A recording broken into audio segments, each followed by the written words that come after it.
भक्तजनों, यूं तो आप भगवान शिव के 12 ज्योतिर्लिंगों और उनकी महिमा से वाकिफ होंगे, परंतु आज की इस वीडियो में हम बाबा केदारनाथ की महिमा का यशोगान करने वाले हैं। कुछ कहूँ उससे पहले एक विनती करना चाहूँगा कि कृपया वीडियो को अंत तक देखें और वादा करें कि आप जीवन में कभी भी शिव एवं किसी भी शिव भक्त का अनादर नहीं करेंगे। वेदों के अनुसार स्वयंभू भगवान शिव को प्रसन्न करने हेतु असंख्य लोगों ने कठोर जप तप और भक्ति की। उन दिव्य नामों में से एक नाम है भक्त नर और नारायण का, जिनकी कथाओं और भक्ति का संपूर्ण वैष्णव संप्रदाय बढ़ चढ़कर गुणगान करता है। कथाएं तो अनेकों हैं, परंतु नर और नारायण कथा मील का वो पत्थर है जिससे केदारनाथ धाम का निर्माण और अभ्युदय होता है। कहते हैं श्री ब्रह्मा जी के मानस पुत्र धर्म की पत्नी का नाम रुचि था। उन्हीं के गर्भ से भगवान श्री हरि ने 2 महान आत्माओं नर और नारायण के रूप में जन्म लिया। नर और नारायण का जन्म मानव कल्याण और एक विशेष प्रयोजन के लिए हुआ था, क्योंकि जन्म के बाद से ही उनका झुकाव शिवजी की भक्ति और तपस्या की ओर होने लगा था। अतः सही समय आने पर वह माता जी से आज्ञा ले उत्तराखंड स्थित बद्रीवन और केदारवन की ओर प्रस्थान कर गए। जी हाँ, वही बद्रीवन जहाँ आज बद्रिका आश्रम भी है, और साथ ही देखने को मिलते हैं 2 विशाल पर्वत जिन्हें प्रतीकात्मक रूप से नर और नारायण कहा जाता है। गुणीजनों की माने तो नर और नारायण की कठोर भक्ति से घबराकर देवताओं के राजा इंद्र ने एक बड़ा षड्यंत्र रचा और उनकी तपस्या को भंग करने हेतु धरती पर कामदेव, वसंत और ढेरों अप्सराओं को भेज डाला।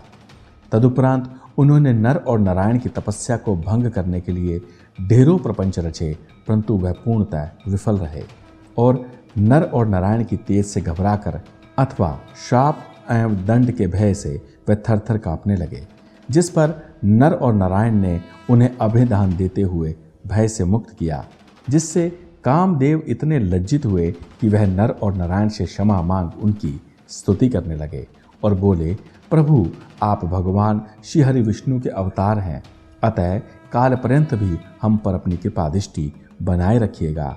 आपके जैसा ना कोई है और ना ही कभी भविष्य में होने वाला है। कामदेव के ऐसे मीठे वचनों को सुनकर नर और नारायण ने एक विशेष लीला रची और ढेरों सुंदर स्त्रियों को प्रकट किया और कामदेव से कहा कि हे कामदेव, आपको इनमें से जो भी स्त्री सर्वश्रेष्ठ एवं परम सुंदरी लगे उसे लेकर आप अपने साथ स्वर्ग जा सकते हैं। जिस पर कामदेव ने उन सभी स्त्रियों में से अप्सरा उर्वशी को चुना और उसको लेकर वह स्वर्ग लौट गए। स्वर्ग पहुंचकर उर्वशी ने देवराज इंद्र की सभा में नर और नारायण का वो बखान किया जिसे सुनकर देवराज इंद्र भी लज्जित हो उठे और अपने कृत्य पर गलानी करने लगे। तदुपरांत नर और नारायण ने भगवान शिव की घोर और कठिन तपस्या की, जिससे प्रसन्न होकर भगवान शिव ने उन्हें मनवांछित फल मांगने को कहा। जिस पर नर और नारायण ने भगवान शिव को उक्त स्थान पर शिवलिंग रूप में विराजने की विनती की और कहा कि हे भोलेनाथ, कृपा करके आप इस स्थान पर विराजें। तो भक्तजनों, इस प्रकार भगवान शिव केदारनाथ धाम पर अवतरित हुए और तब से लेकर आज तक वे अपने भक्तों की झोलियां भरते आ रहे हैं। मान्यता तो ये भी है कि स्थान के निकट बने अन्य शिवालयों का निर्माण द्वापर युग में पांडवों द्वारा कराया गया, जिसकी जानकारी निम्न प्रकार से है। अतः वीडियो में अंत तक बने रहें। भक्तों, अब हम आपको श्री केदारनाथ धाम से जुड़ी एक अन्य सच्ची कथा सुनाने जा रहे हैं, जिसे आप दूसरी कथा भी कह सकते हैं। बात द्वापर युग की है, जब महाभारत युद्ध को जीत पांडव सुख में थे। एक ऐसा सुख जो सहगोत्रीय भाइयों के वध, मित्रों की हत्या और गुरुजनों के वध की नींव पर खड़ा था। समय बीता तो पांडवों को अपने पापों का एहसास हुआ और श्री कृष्ण के कहने पर वह शिव से मिलने शिव की नगरी काशी जा पहुंचे। शिव तो ठहरे जाने जान, अतः पांडवों के काशी पहुंचने से पूर्व ही वह काशी से अंतर्ध्यान होकर हिमालय और वर्तमान के उत्तराखंड राज्य में जाकर निवास करने लगे। चूंकि पांडवों का पाप अक्षम्य था, तो शिव नहीं चाहते थे कि पांडवों को उनके अपने पापों से इतनी जल्दी मुक्ति मिले। वह चाहते थे कि दुनिया इस बात को जाने कि देव हो या दानव, पांडव हो या इंसान, शिव के दंड से कोई भी नहीं बच सकता।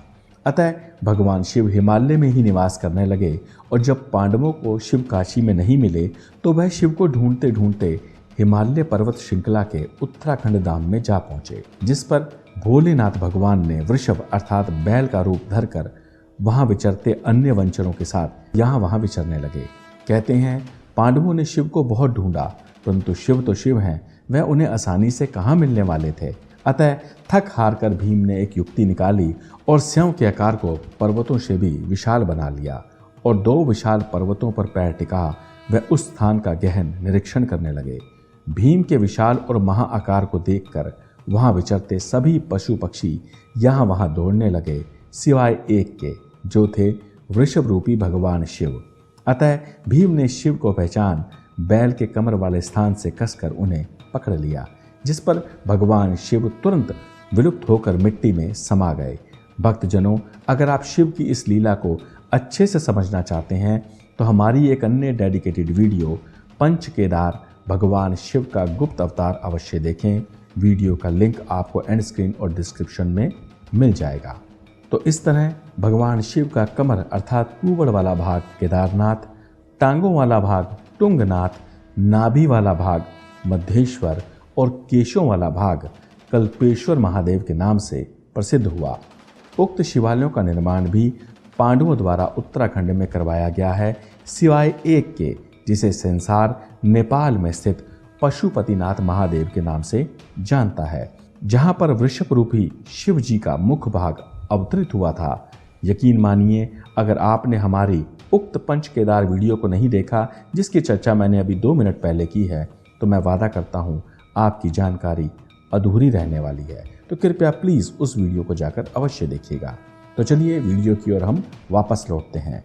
तो पांडवों के मंदिर निर्माण कार्य और सुकर्मों से प्रसन्न होकर भगवान शिव ने अंततः उन्हें उनके पापों से मुक्त किया। जानकार बताते हैं कि पांडवों के पोते राजा जन्मेजय ने केदारनाथ मंदिर कार्य को आगे बढ़ाया और अपने पुरखों की रीति को आगे बढ़ाते हुए अंततः शिवालय को आम जनमानस के लिए खोल दिया। काल की गति और समय के प्रभाव से श्री केदारनाथ धाम जीर्णोद्धार की मांग करने लगा, जिस पर भारत के केरल राज्य ग्राम कलाड़ी में जन्मे युग पुरुष एवं सनातन का सूर्य कहे जाने वाले आदि गुरु शंकराचार्य का आगमन हुआ, जिन्होंने हिंदू और सनातन धर्म को मजबूत करने हेतु संपूर्ण भारत की पग यात्रा करते हुए सैकड़ों धर्माचार्यों से शास्त्रार्थ कर उन्हें पराजित किया और भारत के चारों दिशाओं में 4 धामों की स्थापना की। मान्यता है आदि गुरु शंकराचार्य ने ही श्री केदारनाथ धाम का पुनः निर्माण करवाया था तथा भारत को एक सूत्र में बांध एक नए युग, एक नई सोच की स्थापना की थी। जानकारों की माने तो जीवन के अंतिम चरणों में आदि गुरु शंकराचार्य ने केदारेश्वर के निकट समाधि लेकर स्वयं को शिव में लीन कर लिया था। तदुपरांत विभिन्न राजाओं ने भी श्री केदारनाथ धाम का जीर्णोद्धार करवाया। भक्तों, इस स्थान पर विभिन्न तरह की प्राकृतिक आपदाओं ने अनेकों बार दस्तक दी, परंतु शिव का यह मंदिर जस का तस खड़ा रहा। कुछ ऐसा ही नज़ारा वर्ष 2023 में भी 2 बार देखने को मिला, जब हिमाचल प्रदेश के जिला मंडी में स्थित एक अन्य भगवान शिव के मंदिर ने भारी वर्षा, जल प्रवाह और भयंकर बाढ़ को झेलते हुए अडिग खड़े रहकर दुनिया को चकित कर दिया। कहते हैं शिवालय के आसपास का संपूर्ण भूभाग जगमग्न हुआ, परंतु शिवालय ज्यों का त्यों बना रहा। भक्तजनों, शिव की महिमा अपार है, जो भी सच्चे दिल से उन्हें ध्याए उसका बेड़ा पार है। अभी तक आप श्री केदारनाथ धाम से जुड़ी 2 मुख्य कथाओं को सुन चुके हैं। अगर शिव से प्रेम और सच्ची आस्था हो तो फिर केदारनाथ धाम से जुड़ी इस तीसरी सच्ची घटना एवं कथा को अवश्य देखना अथवा सुनना, जो दर्शाती है कि शिव धन अथवा चढ़ावे के नहीं वरन भाव के भूखे हैं। भक्तजनों, शिव की असीम कृपा के चलते मुझ स्पिरिचुअल कुमार को भी शिव महादेव के साक्षात दर्शन हो चुके हैं, जिनके वीडियो निम्न प्रकार से हैं। अतः जब भी समय मिले कृपया इन वीडियो को भी आप अवश्य देखें। तो चलिए फिर जानते हैं श्री केदारनाथ धाम से जुड़ी एक अन्य सत्य घटना को, जो दर्शाती है कि सब कुछ शिव की कृपा और अनुकंपा से ही संभव होता है। बात वर्षों पुरानी है। एक शिव भक्त दर्शन हेतु केदारनाथ धाम यात्रा को निकल पड़ा। ये वो समय है जब साधन और सुविधाएं बहुत कम ही हुआ करते थे। अतः शिव का वह सच्चा भक्त घर से पैदल मार्ग करते हुए एक लंबा रास्ता तय करने लगा। उसे मार्ग में जो भी कोई मिलता वह उससे केदारनाथ धाम का मार्ग पूछता जाता और शिव की नगरी की ओर बढ़ता जाता। मन में विश्वास और शिव को ध्याते हुए वह महीनों तक लगातार यूं ही चलता रहा और फिर अंततः एक दिन केदारनाथ धाम को जहाँ पहुँचा। वह धाम जहाँ ऋतु परिवर्तन और ठंड के चलते 6 महीने मंदिर के कपाट खुले तथा बाकी समय अक्सर बंद रहते हैं। यह कठोर नियम आज भी बदस्तूर जारी है और जिस दिन वह भक्त केदारनाथ पहुंचा मंदिर के कपाट बंद होने को थे और पुजारी मंदिर के रखवालों सहित कपाट बंद कर वापसी करके लौट रहे थे। जिस पर भक्त ने उनसे बहुत मिन्नत की और बताया कि वह महीनों पैदल चलकर यहाँ तक पहुँचा है, बस एक बार उसे बाबा केदारनाथ जी के दर्शन करने दीजिए, वह तुरंत लौट जाएगा। परंतु मंदिर और प्रशासन का नियम बहुत कड़ा था कि कपाट बंद तो फिर मंदिर भी बंद। अब चाहे जो आए अथवा जो हो जाए, किवाड़ तो 6 महीने बाद ही खुलेंगे। जिसका मुख्य कारण था वहाँ की हड्डियाँ जमा देने वाली ठंड और घातक शीतलहर जो आरंभ हो चुकी थी। भक्त बहुत रोया, गिड़गिड़ाया, परंतु सच तो ये था कि अब वहाँ रुकने की पूर्णतः मनाही थी। जिस पर पंडित ने उसे पुनः समझाया कि भाई अब कुछ नहीं हो सकता, आप वापस चले जाओ और ठीक 6 महीने बाद यहाँ पर दोबारा आना। इतना कहकर और उस भक्त को समझाकर सभी लोग वहाँ से चलते बने, परंतु भोले का वह पक्का भक्त वहीं पर डटा रहा, क्योंकि अब वो ना तो आगे जा सकता था और ना ही पीछे जा सकता था। बस यही सोचते सोचते रात कब घिर आई उसे मालूम ही नहीं पड़ा। सर्द हवा के थपेड़ों और बर्फबारी से वो स्थान धीरे धीरे जमने लगा। लगता था मानो किसी शीत युग का आरंभ हो चुका हो। भूख और प्यास से व्याकुल वह भक्त एक शिला की ओट में दुबक कर बैठ गया। उसका ध्यान और आंखें दूर कोहरे में डूबते और धुंधले होते केदारनाथ धाम की ओर थी और वह मन ही मन भगवान शिव के शक्तिशाली मंत्र ओम नमः शिवाय का जाप कर रहा था। कुछ ही मिनट बीते होंगे कि उसे किसी के कदमों की आहट सुनाई दी। दूर से देखा तो मंदिर की ओर से बर्फीली हवाओं को चीरते एक सन्यासी महाराज चले आ रहे थे, जो निकट आकर उसके पास बैठ गए और बोले, क्या हुआ बेटा, इतनी रात तुम यहाँ पर क्या कर रहे हो? क्या तुम्हें ज्ञात नहीं कि मंदिर के कपाट बंद हो जाने पर यहाँ पर रहना खतरनाक है? भक्त ने प्रणाम कर सन्यासी बाबा को अपनी सारी कथा कह सुनाई और भीगी आंखों से बोला, बाबा मेरा आना व्यर्थ हुआ। मुझ अज्ञानी को क्या मालूम था कि मंदिर के कपाट बंद भी हो जाते हैं। जिस पर बाबा ने धीरज बंधाते हुए उसे झोली से निकालकर कुछ फल खाने को दिए और तदुपरांत वहीं पर बैठकर वह सन्यासी बाबा भक्त से बातें करने लगे। कभी वह भक्त के गांव की बातें करते तो कभी उसके परिवार के बारे में पूछते। साधु बाबा भक्त की दशा और उसकी निश्चल भक्ति को देखकर दुखी, व्यथित और चिंतित थे और जानते थे कि इतनी गहरी ठंड में इस भक्त का बच पाना नामुमकिन है। अतः ढांढस बताते हुए उन्होंने भक्त से कहा, बेटा मुझे एहसास हो रहा है कि कल मंदिर के कपाट अवश्य खुलेंगे और वह पुजारी तुम्हें दर्शन अवश्य करवाएगा। सन्यासी महाराज बोलते रहे और भक्त हाथ जोड़कर बैठा उनके वचनों को श्रवण करता रहा। तो बस इसी तरह उसे कब नींद ने आ घेरा उसे कुछ ज्ञात ही नहीं हुआ। अगली सुबह मध्यम प्रकाश और हर हर महादेव की ध्वनि से उसकी निद्रा भंग हुई। उसे लगा वह युगों के बाद सोकर उठा हो। इससे पहले कि वह कुछ समझ पाता, उसे सामने से पुजारी जी चेलों के संग मंदिर की ओर आते दिखाई दिए। उन्हें यूं आता देख भक्त तो प्रसन्नता से कूदने लगा। निकट आते ही वह पुजारी जी को दंडवत प्रणाम करते हुए बोला, अरे वाह पंडित जी, आप तो कह रहे थे कि 6 महीने बाद आना। मौसम बदलने और नियमों के चलते शिवालय के कपाट बंद हो जाते हैं, परंतु ये क्या, आप तो अगले दिन ही लौट आए। पंडित ने भक्त के चेहरे को गौर से देखा और कौतूहलवश पूछा, कौन हो भाई, मैंने आपको पहचाना नहीं। जिस पर भक्त ने उन्हें अपनी बात को दोहराया और कहा, भूल गए पुजारी महाराज, मैं वही हूँ जिसे आपने कल ये कहकर लौटा दिया था कि अब मंदिर के कपाट बंद हो चुके हैं, 6 महीने बाद आना, तभी बाबा के दर्शन होंगे। और मैंने आपसे यही कहा था कि मैं गांव से पैदल चलकर यहाँ पर आया हूँ। अरे हाँ हाँ हाँ, याद आया, पंडित जी ने मुस्कुराते हुए कहा और बोले, बड़े हिम्मत वाले हो भाई, जो दोबारा 6 महीने बाद पैदल चलकर इतनी दूर यहाँ तक पहुँच गए। चिंता मत करो, आज तुम बिल्कुल ठीक समय पर आए हो।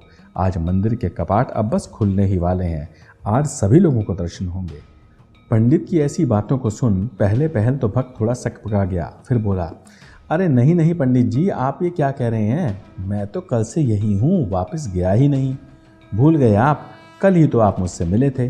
पंडित जी, आप लोग मुझे अकेला छोड़कर चले गए थे, अतः मैं थक हार कर यहीं उस शिला के नीचे सो गया था। पंडित जी विश्वास मानिए, वो कल का ही दिन था। सच कहता हूँ, महाकाल की सुगंध खाकर कहता हूँ कि मैं रात भर यहीं सोता रहा और घर वापस गया ही नहीं। भक्त की ऐसी वाणी सुन पंडित जी सकते में थे और बस एक ही बात सोच रहे थे कि 6 महीने खराब मौसम में यहाँ कौन ठहर सकता है। सभी ने भक्त से एक स्वर में पूछा, भाई इतना भयानक मौसम, जहाँ ना बंदा ना बंदे की जात, यहाँ तो परिंदा तक नहीं पर मारता, फिर तुम यहाँ 6 महीने तक कैसे रुके रहे। जिस पर भक्त ने कहा, आपके जाने के बाद मैं भूखा प्यासा और व्याकुल बैठा था, तभी एक लंबा चौड़ा और बलिष्ठ जटाधारी साधु, कमर में शेर की खाल, हाथों में त्रिशूल, डमरू बजाता हुआ, जिसके मुख पर विशेष तेज और वाणी में वात्सल्य था, मंदिर की तरफ से आया और मेरे संग बैठकर यहाँ पर घंटों संवाद करता रहा। और भूखा जान मुझे उन्होंने फल भी खाने को दिए, वह फल जो अत्यंत ही मीठे और रसीले थे। वो यहीं इसी शिला पर मेरे समीप बैठे थे और ना जाने कब बातें करते करते मेरी आंख लग गई और मैं गहरी नींद में खो गया। सुबह उठा तो आपके दर्शन हुए। मुझे तो लगता है वह सन्यासी मुझे सुलाकर अपनी कंदरा अर्थात गुफा में वापस चला गया होगा। भक्त का इतना कहना था कि पुजारी सहित सभी लोग भक्त के चरणों में गिर पड़े और बोले, धन्य है भक्त महाराज, आप धन्य हैं, आपका तो जीवन सफल हो गया, जो महादेव ने स्वयं आकर आप पर अपना वात्सल्य और प्रेम लौटाया। और एक हम हैं जो दशकों से यहाँ आकर उनकी पूजा भक्ति और सेवा कर रहे हैं, बावजूद इसके हमें उनकी एक झलक तक नहीं मिली। आप धन्य हैं भक्त जी, जो आपने निस्वार्थ प्रेम, सच्ची भक्ति और अटूट विश्वास के बल पर शिव को मात्र एक रात में ही पा लिया। भक्त जी, शायद आपको भान नहीं, वो सन्यासी कोई और नहीं वरन साक्षात भगवान शिव थे, जिन्होंने अपनी योग माया से पृथ्वी के 6 महाकाल खंड को छोटा करके एक दिन में परिवर्तित कर दिया। भक्त जी, आप धन्य हैं जिन्हें महादेव ने स्वयं एक सन्यासी के रूप में दर्शन दिए। सभी जन मिलकर बोले, ओम नमः शिवाय, बाबा बर्फानी, बाबा केदारनाथ जी की जय। तो भक्तजनों, ये थी श्री केदारनाथ धाम से जुड़ी तीसरी और अंतिम कथा। वीडियो को अंत तक देखने और अपना सहयोग देने के लिए मैं आपको दिल से नमन करता हूँ। कृपया चैनल को सब्सक्राइब और वीडियो को लाइक और शेयर अवश्य करें। आपका कल्याण हो, यही मेरी भगवान शिव जी से कामना है। ओम नमः शिवाय। हर हर महादेव, हर हर महादेव, हर हर महादेव।